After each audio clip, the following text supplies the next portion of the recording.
Paz do Senhor, irmãos. Nós vamos meditar rapidinho nesta noite. Eu conversei com o Rafael e com o pastor. E eu falei que já tinha falado para o pastor quando deu certo a chácara do acampamento. Porque estava difícil, irmãos, de dar certo uma chácara para o acampamento.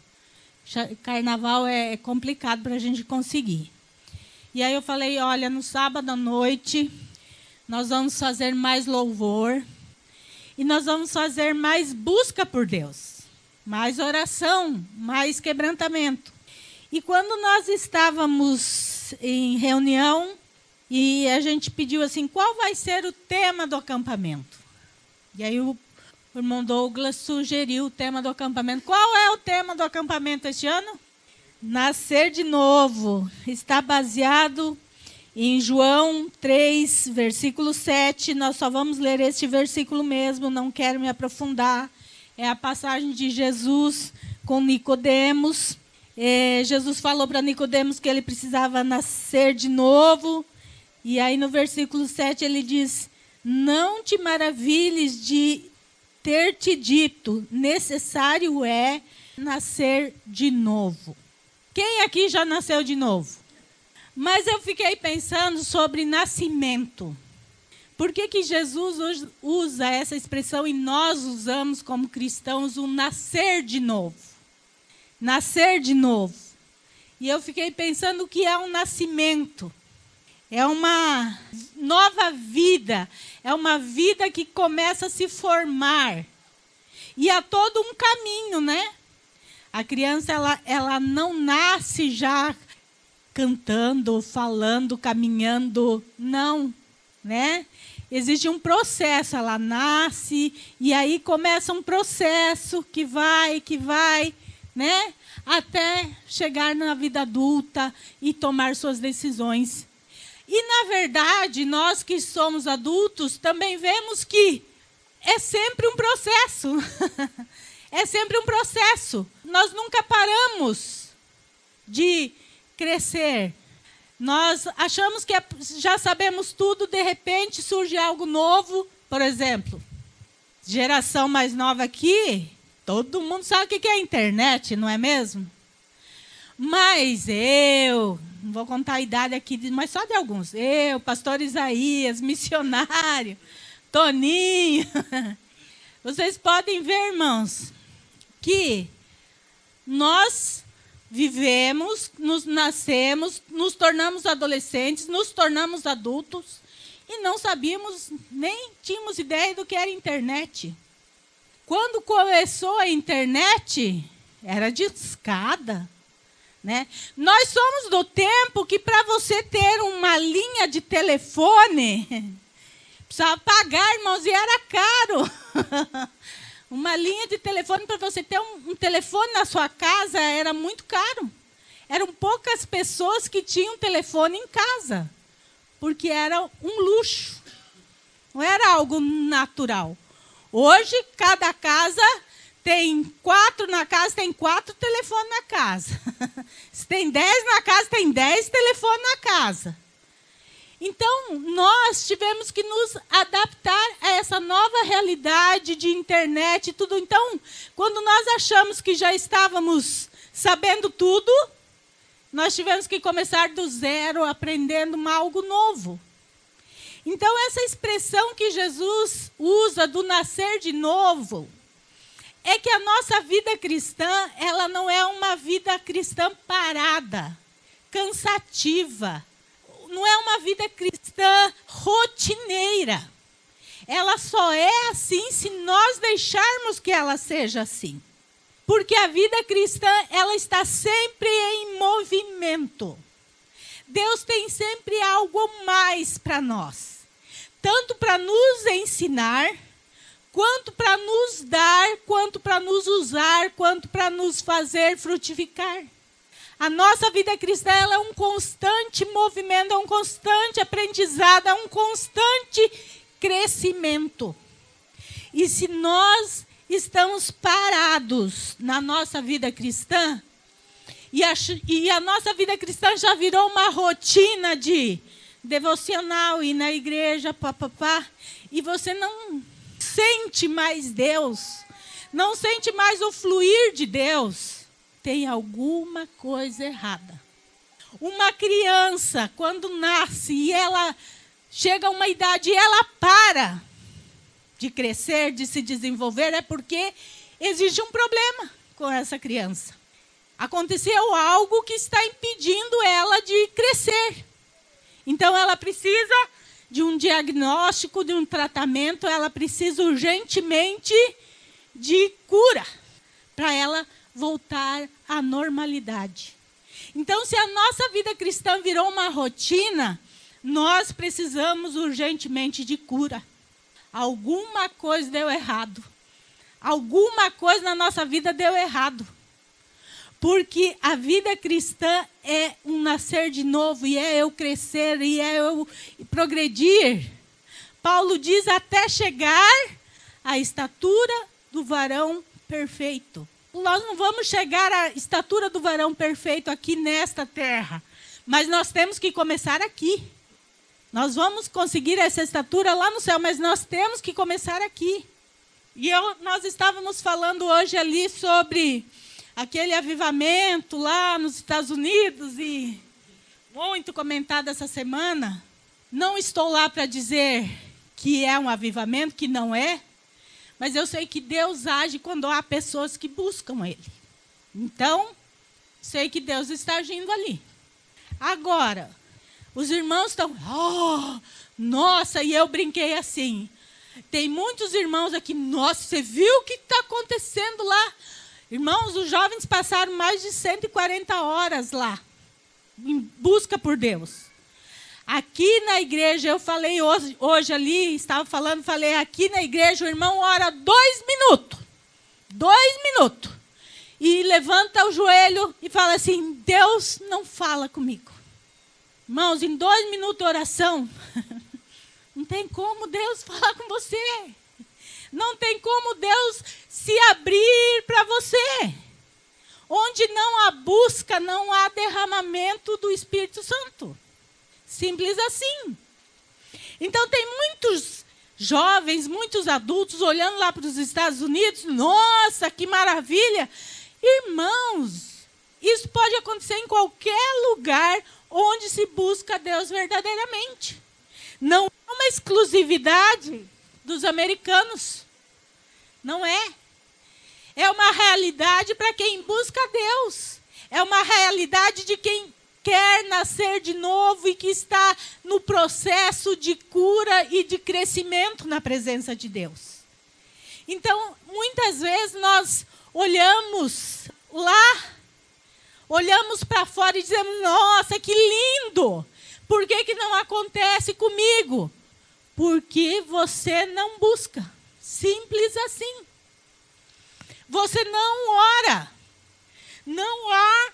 A Bíblia diz assim, Jesus diz que errais não conhecendo as Escrituras e nem o poder de Deus. Eu acho que a nossa igreja conhece as Escrituras. Eu acho que os jovens da nossa igreja conhecem as Escrituras.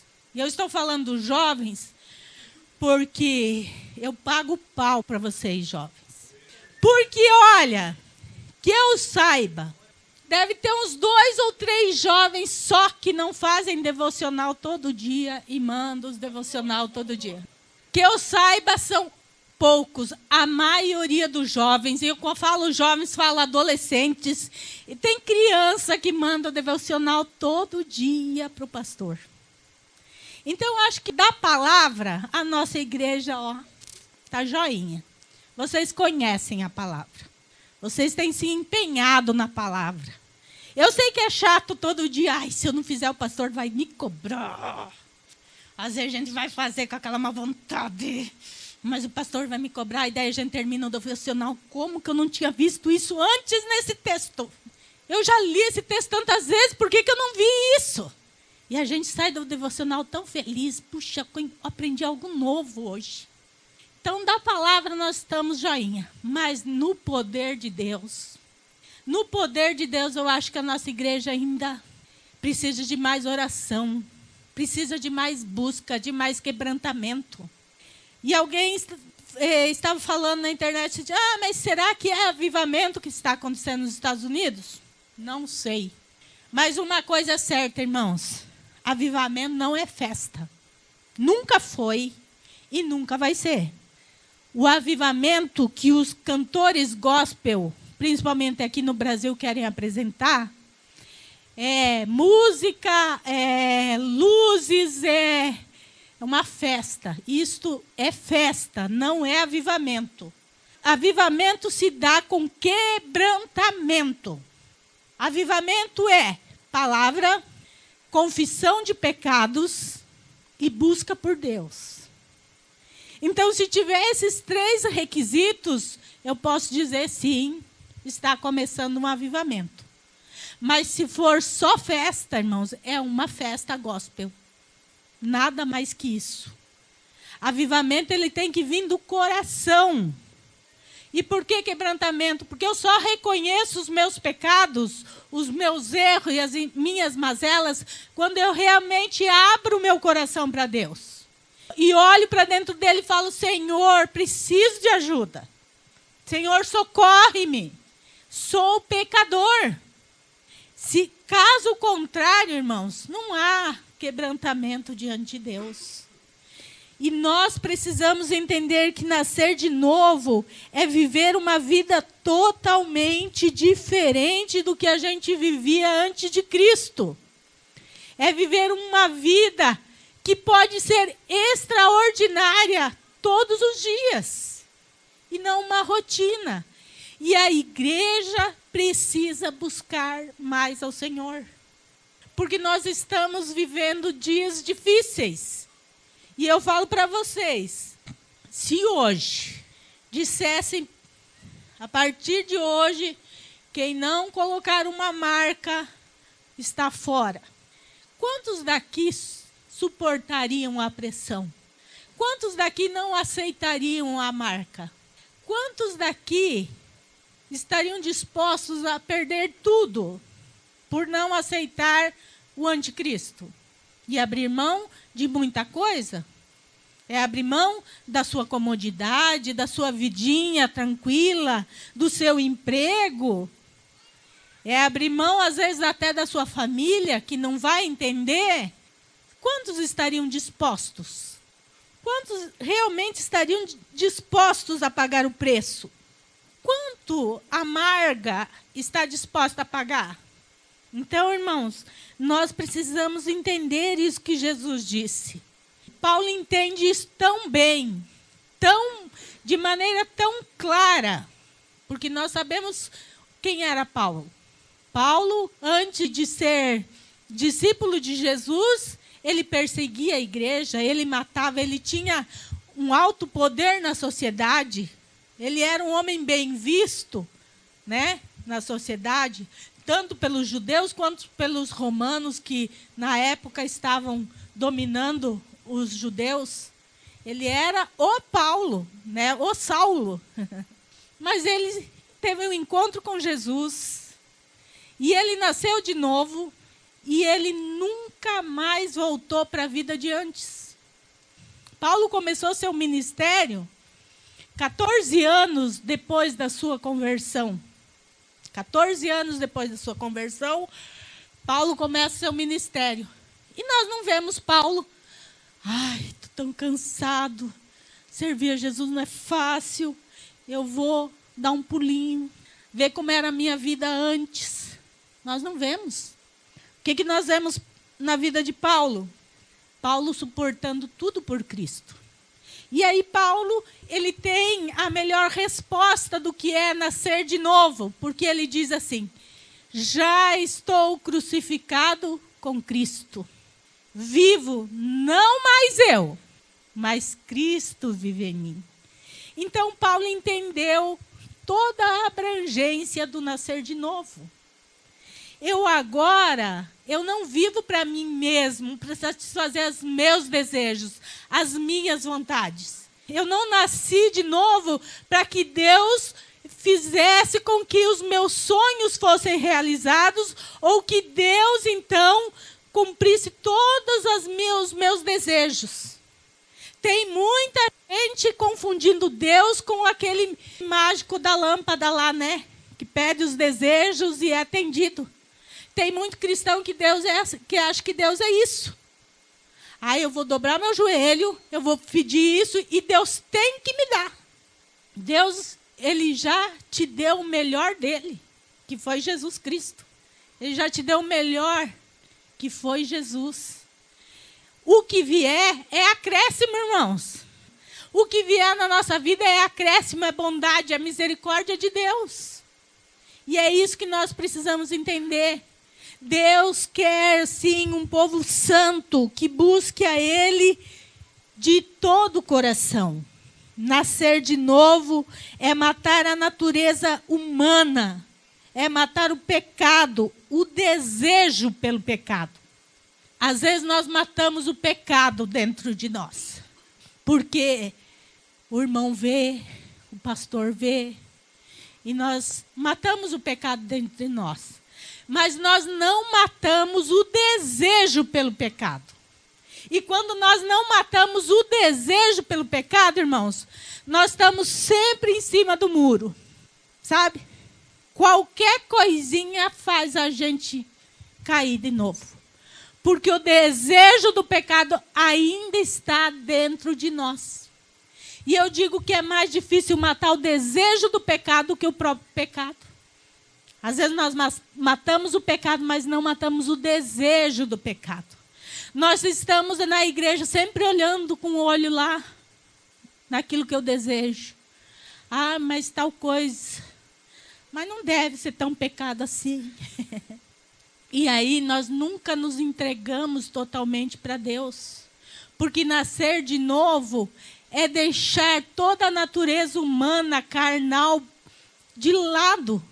E nos encher da natureza de Cristo. Nos encher de Cristo. Nos transbordar de Cristo. E esse mover, irmãos, não pense que o mover do Espírito Santo depende da liderança, depende do pastor, depende do grupo de louvor, não, depende da minha busca por Deus. Sou eu que defino quanto cheio de Deus eu quero estar. Não é o pastor, sou eu que digo que espaço Deus tem na minha vida. Se eu quero estar cheio de Deus ou não, é algo pessoal. Eu não posso encher o Carlos e assim o Carlos também não pode me encher, porque tem que ser uma busca pessoal. Então nós precisamos realmente buscar. E isso implica buscar Deus todo dia. Matar a nossa carne todo dia. Todo dia. O pastor falou que nós estamos em guerra. Estamos mesmo. No acampamento é difícil. Porque são dias de uma festa carnal. E nós estamos bem longe dela. Buscando a Deus. E Satanás não fica feliz com isso. Mas nós estamos em guerra todo dia. Todo dia é uma guerra para quem quer viver com Cristo. Todo dia. Então, é uma batalha diária a nossa vida cristã. Não é, eu aceitei Jesus e agora vai estar tudo certo na minha vida. Não. Jesus disse que no mundo nós teríamos aflições. As aflições desta vida não podem atrapalhar a nossa intenção da vida eterna. Mas o que está acontecendo hoje com a igreja? Esta vida está mais importante que a de lá. E as pessoas estão buscando muito mais viver em paz aqui, fazer o que gosta aqui. Como diz na internet, né, Fernando? Se te faz feliz, que mal tem? Não pode ser errado se te faz feliz. Vocês acham que Jesus queria ir para a cruz? Ele orou um pouquinho antes de ser preso. Pai, se possível, passa de mim esse cálice. Não era fácil a cruz. Mas tem muito crente que se acha mais santo do que Jesus e não quer passar por aflições nessa vida. Começou uma dificuldade, ele some da igreja. Passou por algum problema, ele esquece de Deus. e ainda culpa a Deus pelo problema que ele está vivendo. E eu estava falando esses dias no estudo que tem muita gente semeando espinho e querendo colher maçã. Tem muita gente que está semeando coisa ruim, mas na hora da colheita não quer colher. Irmãos, nós precisamos vencer o mal todo dia. Nascer de novo é viver para o céu, mesmo estando aqui ainda. Nascer de novo é viver para o céu, mesmo estando aqui na terra. E é isso que Jesus fala para Nicodemos. Você quer viver no céu, Nicodemos? Nicodemos, ele sabia que Jesus tinha algo diferente. Ele era da sinagoga. Ele sabia que Jesus era realmente quem ele dizia que era. Mas ele foi se encontrar com Jesus de noite, meio escondidinho, sabe? Para ninguém saber, porque que vão falar de mim, se me verem com Jesus.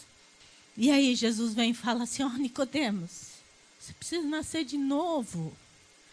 Porque, Nicodemos, você veio se encontrar comigo de noite, você não quer que as pessoas saibam que você está junto comigo. Se você quer o céu, Nicodemos, o céu é viver uma vida comigo. Você quer o céu, mas você não quer mostrar que você é meu discípulo. Não tem como. Não dá. Irmãos, ou nós somos cristãos e o mundo vê em nós Cristo, ou nós somos que nem Nicodemos, nós queremos disfarçar a nossa vida cristã. Nós queremos Jesus em oculto e não publicamente. Nós queremos Jesus na igreja, onde são todos crentes. Mas nós não queremos Jesus no nosso trabalho, nós não queremos Jesus na faculdade, nós não queremos Jesus em outro lugar.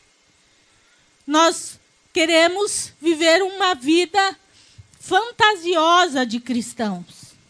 E era mais ou menos isso que Nicodemos queria. Ele sabia quem era Jesus. Mas e o que os outros vão falar de mim? Tem muito cristão preocupado com o que os outros vão falar. E nem aí para o que Deus vai falar. E eu costumo dizer sempre, infelizmente, tem muitos irmãos que têm um medo que o pastor fique sabendo do pecado que comete. Tem um medo. Ai, porque se o pastor souber o que eu fiz, se o pastor souber... Pastor é meio bravinho mesmo, né, irmãos? Eu entendo. Eu sei como é que é. Quando ele chama para ter uma conversinha, né? Nossa vida. Às vezes dá até dó quando eu vejo chamando alguém. Falei, ai, meu Deus. Né? Eu sei como é que o pastor Isaías é. Eu brinco com ele que o meu galardão no céu já está uma Shopee, gente. Mas tem muitos irmãos com medo que o pastor fique sabendo. E eu acho tão estranho isso. Estava conversando com ele esses dias e falei, eu acho tão estranho. Porque eles fazem e tem medo que o pastor saiba. E Deus? Você não tem medo de Deus? O que o pastor Isaías pode fazer? No máximo, uma disciplina. Fora isso, nada mais. É o máximo. E olha, de última instância, né, pastor? É excluir. Mas isso já é, né? Algo. Mas é só isso. E Jesus diz algo interessante. Olha, vocês têm medo dos homens que o máximo que eles podem fazer com você é te matar.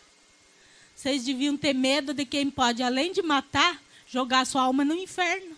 Então tem muitos irmãos com medo do pastor, mas pecam esquecendo que Deus está vendo. O pastor pode não ver. O grupo de louvor pode não ver. A liderança da igreja pode não ver. Mas Deus está vendo. Você não tem medo de Deus? Se você entender que Deus está com um olhar sobre você a todo instante. A todo instante. Mesmo quando você estiver sozinho, Deus está te vendo. Você pensaria 1000 vezes antes de praticar algo que desagrade a Ele.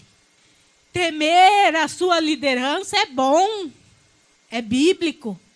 Mas temer a Deus, irmãos, é o nosso primeira coisa de uma vida cristã. Ter medo de Deus. Porque Ele pode lançar a minha alma no inferno.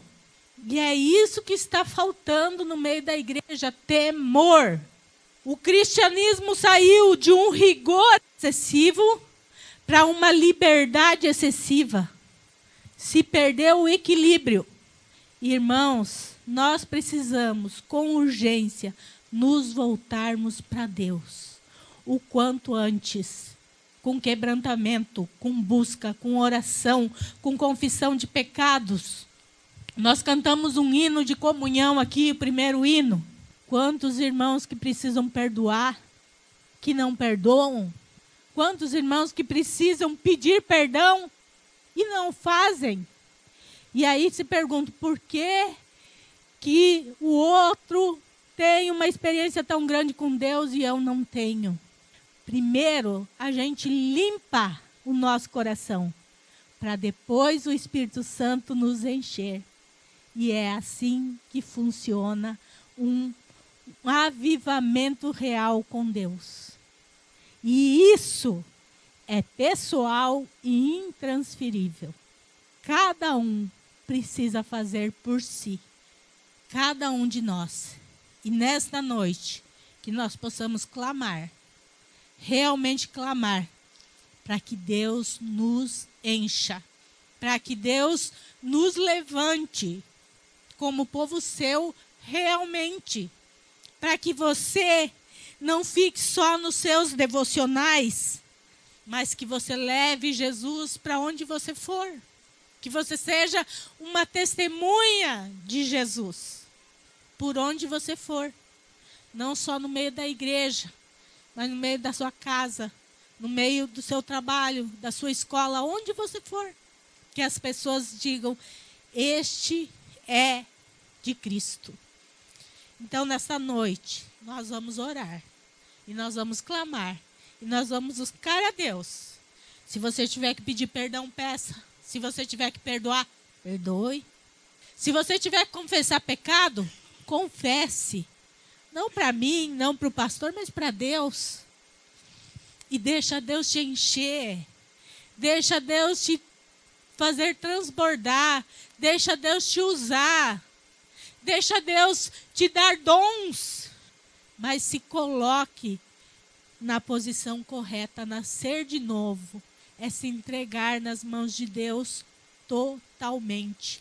Como um filho que precisa do pai para poder crescer e se tornar um adulto, assim nós nos entregar na mão de Deus e dizer, olha, eu preciso de ti, Senhor.